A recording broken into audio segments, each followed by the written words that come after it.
Hello friends, welcome to Read With Me.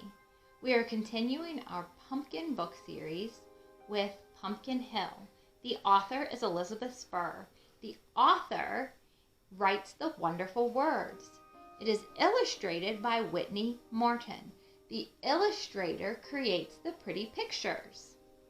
Let's begin. There once was a pumpkin, a lonely, only pumpkin that grew on the brink of a great green hill. Here's the pumpkin. It's a pretty large pumpkin. Uh-oh. The pumpkin crashed and it scared all of these animals. The sun shone, the rain fell, the pumpkin grew and grew, larger and orangier and plumper. Till one fine day it broke from its vine and roly-poly down the hill. The pumpkin hit a stone and kersplat! That was that. Or was it? What will happen to the pumpkin seeds?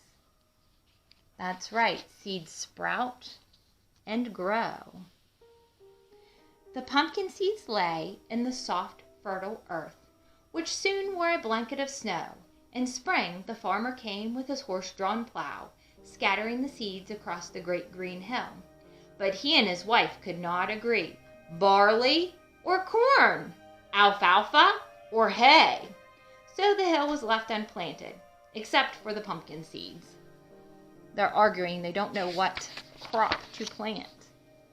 And unknowingly, they planted a pumpkin crop.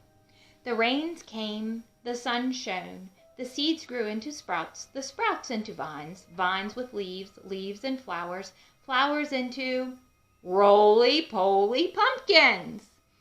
But since no one came to pick them, they withered away, except for the pumpkin seeds.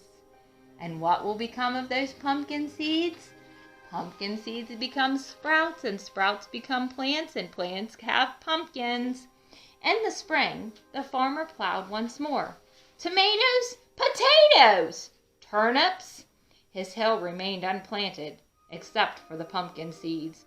Sun and rain, once around again, sprouts, vines, roly-poly pumpkins, which withered away, except for... Once again in the spring, the farmer plowed, but he didn't sow. Little did he know he had no need.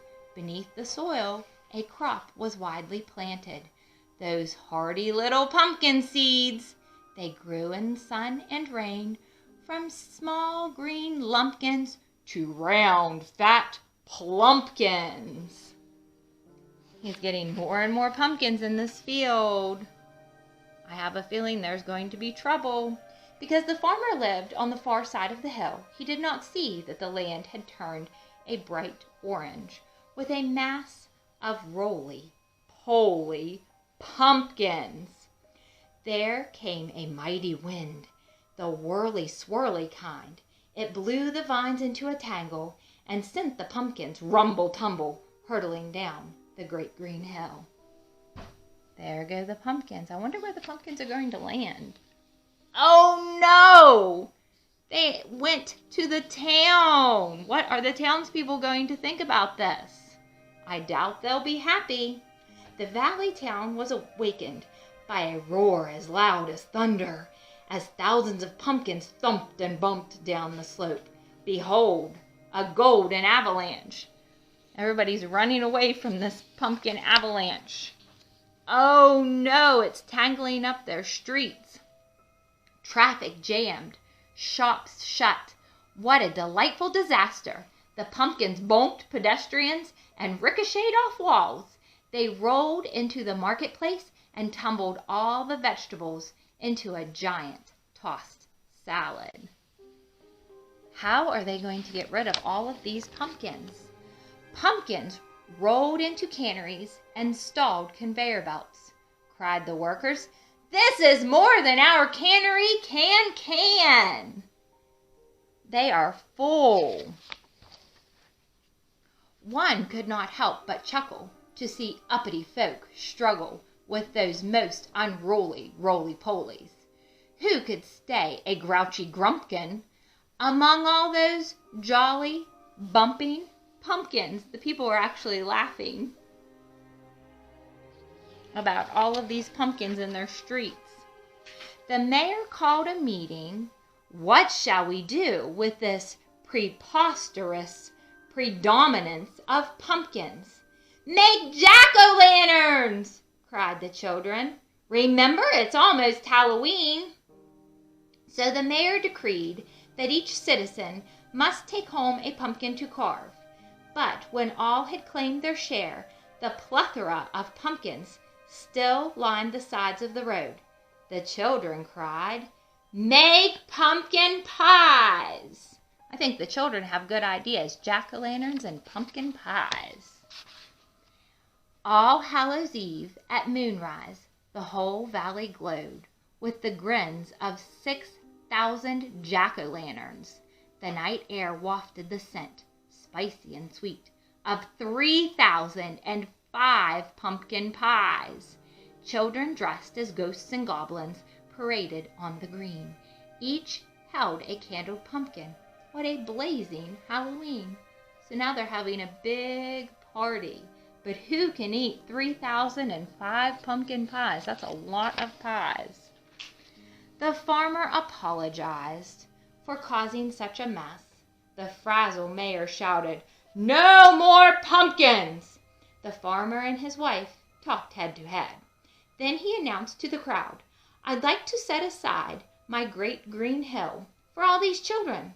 They can run here, they can hide, ski, slide, or pony ride. They'll grow healthy, they'll grow tall on this land that I will call Pumpkin Hill." "An excellent solution," said the mayor, "for our pumpkin pollution."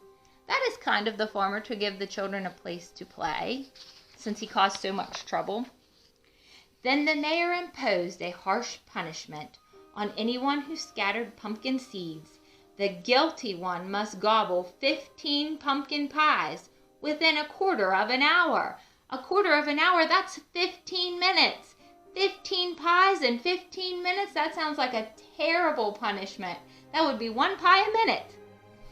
That is why, on Halloween, after carving grim faces with fire-lit eyes, children salt, roast, and eat, for supper or snack, these prolific pumpkin seeds.